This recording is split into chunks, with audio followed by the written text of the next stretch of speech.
Mary Kay Cabot came through and dropped a bomb on the NFL world, especially the Cleveland Browns world. She's being dragged right now for saying that the competition should be over. Just name Deshaun Watson QB1 now and let's cook. You might have clicked on this. The Sanders family had said, well, Shilo Sanders replied to this quote on Instagram and actually said, go make a sandwich, Mary. Well, first of all, unfortunately for Shilo, I think if there was any chance that he would get signed with the Browns, that is probably over with now after that comment. Shilo likely not going to get an opportunity here. If you're going to be a reporter and report facts.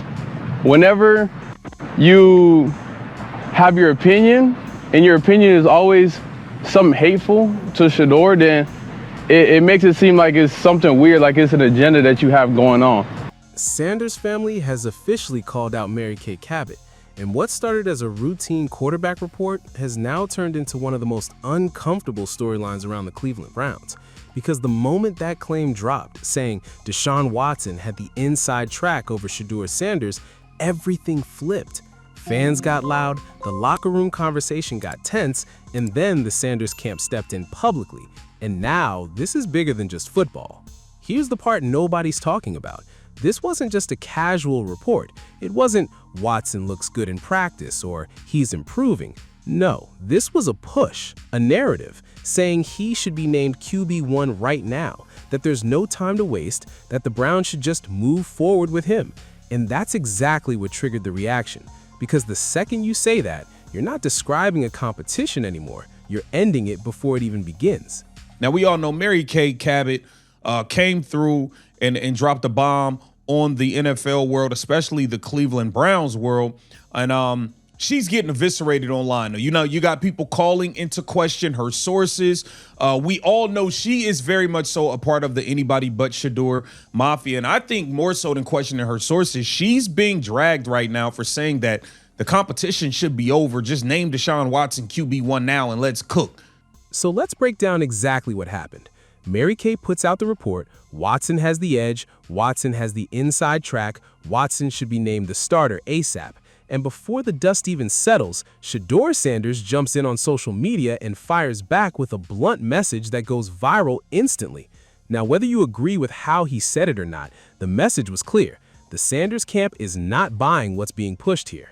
And this is where it gets dangerous, because once a player's family starts publicly pushing back, it tells you something deeper is going on. This isn't just disagreement, this is frustration. This is a belief that the narrative around Shedeur is being shaped in a way that doesn't match reality, and when that belief goes public, it forces everyone to pick a side. Now, here's where things get even more interesting, because if you listen to the Browns themselves, the message is completely different. Andrew Berry has already said this is a competition. Nobody has the advantage. It's too early. It's April. That's the official stance. So now you've got a situation where the team is saying one thing and a major report is saying something else. And that gap, that's where all the tension is coming from. Here's the part nobody's talking about. Browns fans have seen this movie before. They've heard the Watson looks great storyline. They've seen the hype during camp. And then when the games actually start, it doesn't translate.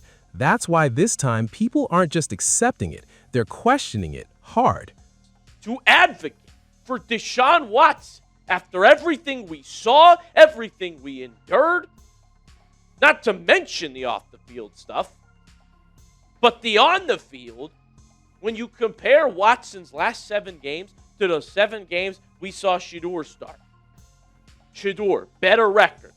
Watson was 1-6, folks. Shedeur, more passing yards. Shedeur, more touchdowns. Because let's look at the numbers. Watson's recent stretch, not good. A 1-7 record over a key span. More sacks than expected. Low efficiency compared to the rest of the league. We're talking about rankings near the bottom in multiple categories over the past few years. And yes, he's dealt with injuries and other factors, but the production hasn't matched the expectations. That's just reality. Now, compare that to Shedeur.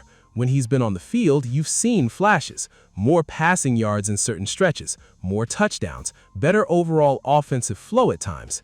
Now, is he perfect? No, he's still developing, but the gap between the two isn't as wide as some people are making it seem. and that's why declaring a winner this early feels forced. This is where young players usually make a mistake. They let outside noise affect their mindset. But in this case, it's not even Shedeur reacting, it's the people around him stepping in. And that tells you something important. They feel like this isn't just competition talk, they feel like it's agenda talk. She actually won the Bill Nunn Memorial Award last year, which is given to the top football journalist.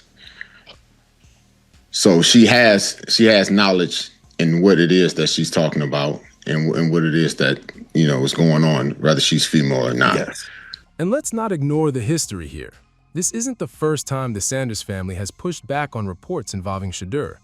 Deshaun Sanders has already called out narratives in the past, labeling them as false. So when this new situation pops up, it doesn't feel random. It feels like a pattern. And patterns are what fans start paying attention to. Here's the part nobody's talking about. Mary Kay's recent track record is now under a microscope. Fans are going back, looking at previous claims, comparing them to what actually happened. Coaching rumors that didn't land, player hype that didn't translate, and now this QB1 push. So it's not just about this one report, it's about trust. And once that trust starts to crack, every new report gets questioned even more. Now let's zoom out for a second. Because this situation isn't just about Watson versus Shedeur, it's about the Browns as a whole. This team is trying to move forward. They're trying to stabilize the cornerback position. They've invested heavily in Watson. They've brought in new coaching ideas. And now they're trying to build a system that actually works. But when narratives start getting ahead of reality, it complicates everything. She's being dragged right now for saying that the competition should be over. Just name Deshaun Watson QB1 now and let's cook. None of the rookies have shown up. A lot of the veterans aren't there. Jerry Jeudy just showed up after the draft. It's just like, it doesn't make sense. And I think that itself, it was one thing to say, hey, my sources are telling me that Deshaun Watson is in the lead right now. This is where it gets dangerous again. Because if Watson is eventually named QB1 and struggles, all of this comes back. Every headline, every claim, every push to crown him early. Fans won't forget it, and the pressure will be even heavier. On the flip side, if Shedeur doesn't get a fair shot, that becomes a storyline too. And that's not something you want hanging over your locker room. Here's the part nobody's talking about. The Browns might be trying to control the reaction cycle. Think about it. If you slowly prepare fans now, if you ease them into the idea of Watson starting, maybe the backlash later isn't as explosive. But fans aren't dumb. They see what's happening. And instead of calming things down, it's actually doing the opposite. And the fan reaction proves it. When people are asked straight up, do you want Watson starting? The response isn't overwhelming support. There's hesitation, there's skepticism, there's a desire to actually see the competition play out, not just be told what the outcome is going to be. Consider this. It is a real competition, and she's just stirring stuff up as she always does. I believe that the Browns will tell her things, and she probably takes it away, runs with it, and makes it a rumor that, isn't necessarily the case. Like, for example. So now we're at a turning point, because this isn't just about one report anymore. It's about credibility, trust, and how the Browns handle one of the most important decisions of their season. Do they let the competition play out naturally, or do they follow the narrative that's already being pushed? This is where it gets dangerous again, because if young organizations usually make a mistake, they rush clarity instead of earning it. They want answers now. They want stability now. But sometimes the best move is patience. Let the reps decide. Let the performance decide, not the headlines. And that's why this situation feels so tense. Because right now, it feels like the decision is being shaped before the evidence is even fully there. So let me ask you this. If Watson is named QB1, will you believe it's because he truly earned it, or will you feel like the narrative got there first? And if Shedeur never gets a real shot, what does that say about how this competition was handled from day one? Because one thing is clear, this story is not going away anytime soon.